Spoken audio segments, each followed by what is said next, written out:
नमस्कार दोस्तों, मैं आप सभी का चिर परिचित दोस्त उपस्थित हूं आप सभी की सेवा में एक बेहद ही महत्वपूर्ण जानकारी को लेकर के।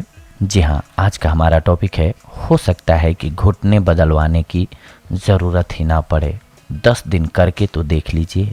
अगर घुटनों में गैप बढ़ने लग गया हो, घुटनों की ग्रीस चिकनाहट हट गई हो, ख़त्म, या घुटनों में दर्द हो रहा हो, इन सभी कारणों को दूर करके आपके घुटनों को नया जीवन देने के लिए जानिए अद्भुत घरेलू उपाय।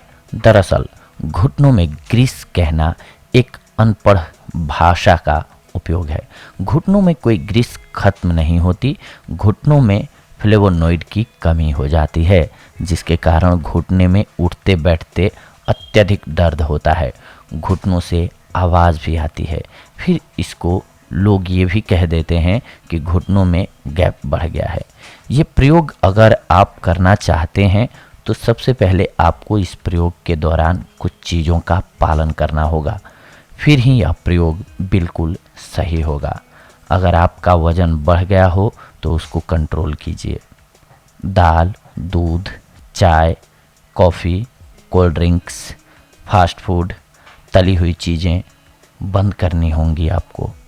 अगर आपका खड़ा रहने का काम है तो 10 दिन छुट्टी कर लीजिए। पानी कभी भी खड़े होकर नहीं पीना है, पहले घुटनों के बल या पालती मारकर बैठ जाना है, उसके बाद ही पानी पीना है आपको, वो भी घूंट घूंट। गेहूं की रोटी बंद कर दीजिए। जौ या बाजरे, जिसमें गेहूं, जौ, चना मिश्रित भी हो सकता है, इसकी रोटी खानी है आपको।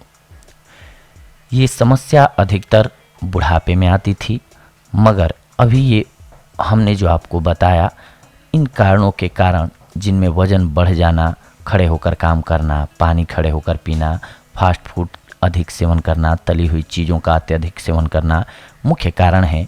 तो इससे बचने के लिए हम आपको प्रयोग बता रहे हैं, इनको कीजिए, आपको रिजल्ट मिल जाएगा।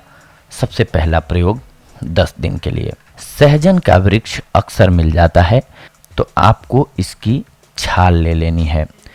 सहजन की छाल 10 ग्राम अर्थात 2 चम्मच 2 ग्लास पानी में 1/4 रहने तक धीमी आंच पर पकाएं। फिर इसको उतार कर अच्छे से इस पाउडर को पानी में निचोड़कर फिर इसको छान लें किसी कपड़े की मदद से, और इसको घूंट घूंट कर पी लें, पालती मार कर। ध्यान रखें, यही प्रयोग आपको दिन में कम से कम 3 से 5 बार करना है। दूसरा प्रयोग 10 दिन के लिए। शल की एक आयुर्वेदिक जड़ी बूटी है, जिसमें बोसोवेलिक एसिड नामक सूजन को कम करने वाला ट्राइपेनॉइड शामिल है। बोसोवेलिक एसिड ऑस्टियोआर्थराइटिस और रूमेटिइस। बोसोवेलिक एसिड ऑस्टियोआर्थराइटिस और रूमेटिइड अर्थराइटिस और पीठ दर्द के लिए प्रभावी होता है। पहले तो इस पेड़ की छाल 10 ग्राम 2 ग्लास पानी में गर्म करें और 1/4 यानी कि 1/4 रहने पर इसको पी लें। ऐसा दिन में 3 से 5 बार करना है। अगर स्थिति ज़्यादा कठिन है तो इस काढ़े में 1 ग्राम लोबान गोंद, जो इसी पेड़ की गोंद होती है, वो भी डाल दें, या इसकी गोंद को दूध में डालकर भी पी सकते हैं आप। ये जो दोनों प्रयोग मैंने बताया, इनमें से कोई भी प्रयोग आप अपना सकते हैं। पहले प्रथम वाला प्रयोग करने की कोशिश करें, अगर ना हो पाए तो आप दूसरा वाला प्रयोग कर लें। इसके साथ में रात को सोते समय 5 बादाम, 11 मुनक्के, 7 अखरोट, 5 खजूर, इन सभी चीज़ों को एक साथ पानी में भिगोकर रात्रि में रख दें और सुबह नाश्ते से पहले खाएं और साथ में गर्म दूध पिएं।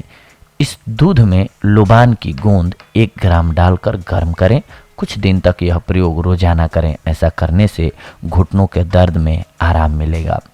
सर्दियों में इसके साथ में ये भी करें आप, नारियल की सूखी गिरी भी घुटनों के दर्द के लिए बहुत अच्छी औषधि है। रोजाना 30 ग्राम सूखा नारियल खाएं। घुटनों पर दिन में 2 बार नारियल के तेल की मालिश गोलाई से करें।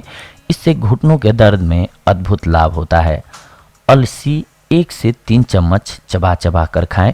अगर गर्मी हो तो अलसी को दही के साथ चबा चबा कर खाएं।